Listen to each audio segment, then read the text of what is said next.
I think if there's anything we've learned tonight, it's that corduroy is making a huge comeback. You know what's funny? I saw him, I'm like, oh, he got on a corduroy outfit too. By the way, thank you for doing our show Crank Yankers on Comedy Central. Me, you did some very funny stuff. Did you have fun doing that? That's one of my favorite shows, like just on Comedy Central, so it's surreal to actually do it. So like to see my name in the promo and stuff was really cool. To see yourself as a puppet too. Yeah, it's funny when people make puppets of you. That's how they think you look. They're like, that's how you think I look. I don't look like that puppet. Yeah, the real Bert and Ernie were furious when they. This comedy special is very funny. First of all, oh, thank you. You shot it very interestingly in a high school gym. Yeah. And not only did you shoot it in a high school gym, but it gets dark throughout the special. Like it starts at, I don't know, I guess you started at around sundown, yes. And then by the end of the special, it's dark. Yeah. Is HBO out of money? What's going on? Did they spend it all on Game of Thrones? That's funny. That's funny people say that. No, that was my choice. I just didn't want it to look like everybody else. Yeah, no, I think it was an interesting choice. Gerard Carmichael, who directed it, he said, yo, I got a crazy idea. He's a very creative guy. He's a very creative guy. Yeah. He said, what you think about a gymnasium? I said, what? But when we went to see it and I saw this huge window, you know, I started like picturing like, oh, what if it'd be cool to see the sunset while I'm on stage. Yeah. And it ended up being something really beautiful, and I'm proud of it. I don't think I've ever seen a daytime environment for a comedy special in the first place. I wanted to do something different, man. And I don't want to put the money back in the community. So, you know, which is crazy. I shot it at Dorsey High School. I call it Lil Rel Live in Crenshaw, and it's like, people who went to Dorsey High School, went to Crenshaw High School, they're like, you wasn't in no Crenshaw, that's Dorsey. You know, like, Crenshaw not a real place.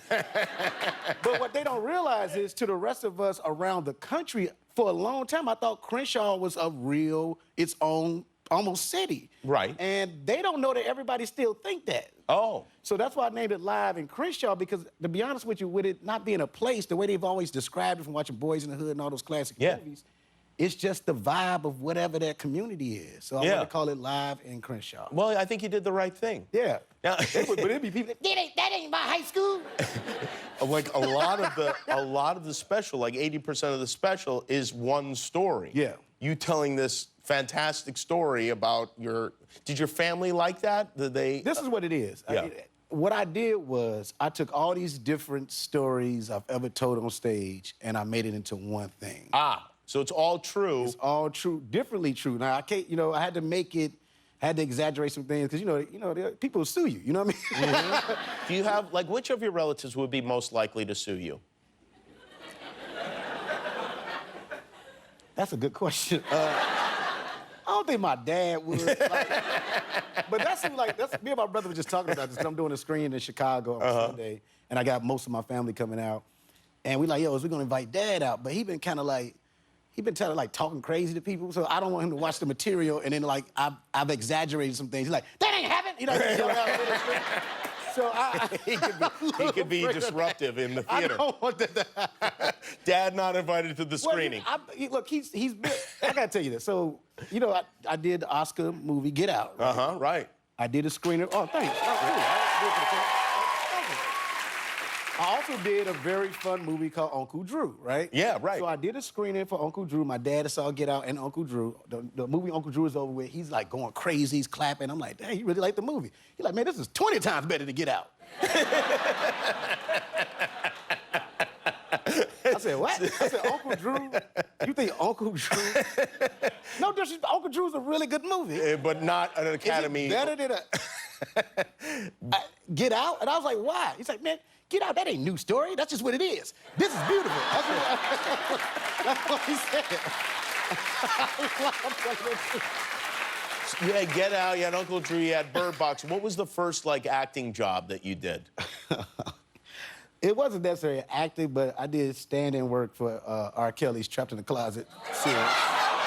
Oh, that's that is maybe the funniest thing ever put on film. It's an amazing thing. I've watched it a lot of times. So what were you doing in that? I did stand-in for the cop, the Michael K. Williams. Oh, the cop, yeah. And my brother, this is a true story, my brother, I got them to hire him to do stand-in work too. He was a stand-in for the little guy. Oh, right. But he's not a little guy. He's like 5'8". Your brother is. Yeah, right. The little guy was walking around like, this my stand-in? You know, it was crazy. But he didn't like that. you can find nobody like me? That's honest guy. And it was surreal watching it because it was very creative and what it was. Yeah. But that's when, and this is just the honest guy truth, because for years, everybody's like, Rel, why don't you like R. Kelly like that? Uh-huh. And it was because of that experience. What did he do? So, and this is a true story. Hey, look, first of all, look, I'm from Chicago, and they say, because Chicago, like, why you gonna put up on the bus like that? But this is what happened. Okay. So, go for it. Yeah, there was another stand and a young lady that was actually one of his background dancers too for a couple of his tour stuff. Yeah. And we were just talking the whole time, getting to know each other, laughing, having a good time. But every time she laughed, I found him just like staring at me like. Oh. So we come back to set the next day, right? She's not talking to us at all, right? At all. And we like, yo, why she not talking to us? And I walk over to her, I pull it to the side, like, yo, did I do something? She's like, no, he doesn't want me talking to y'all no more. Who? I said, who? Robert. I ain't never called R. Kelly Robert. So I'm like, who? Come on, Robert the Crafty? Wow. Yeah, so she didn't talk to us the rest of the time we was filming it, and it was just like, it was just crazy. And I remember him like smirking about it, right? Oh, like, really? Like, oh, really? Have you seen him since that yes, day? It's happened. So the second time we had our run in was at, and it's, once again, I was at John Singleton's birthday party, and he was there. And I guess he wanted to meet me, so he sent somebody to me. Oh. And we all in this VIP area. It wasn't like it was, you know what I mean? It was a party full of celebrities. Ain't nobody wanted that can, like, hey, send people. Somebody over, yeah. So he sent somebody over, like, hey, yeah, Robert's a big fan, man. He want to meet you. I said, R. Kelly? Man, I'm good, right? Oh, wow. It's a true story. Oh, I believe it. So, I'm like, I'm good. And this thing about it wasn't even about the allegations with me. It was how, like, he was so extra like that sometimes, man. And I ain't like that. And, like, everybody know I'm from the west side of Chicago, so I own who I am. That's too much, bro. You don't call somebody just come over. Speak to me, fam. We from the same city. Say, what's up, Rel? I love your work. Hey, and we'll do that. Well, to send somebody, that you was know just what? so weird He's to not me. great with decision making. I think if we've learned anything about R. Kelly, this is a man who believed he could fly, and he can't. Yeah. Well, it's great to see you. I hope you don't run into him again. I mean, it don't really look like that's gonna happen anytime. Yeah, no. The special is Lil Rel Howery, live in Crenshaw. It premieres the 23rd on HBO. Lil Rel, everybody. We're right back with Grace Potter. If you like that video, click subscribe, and we'll be together until one of us dies.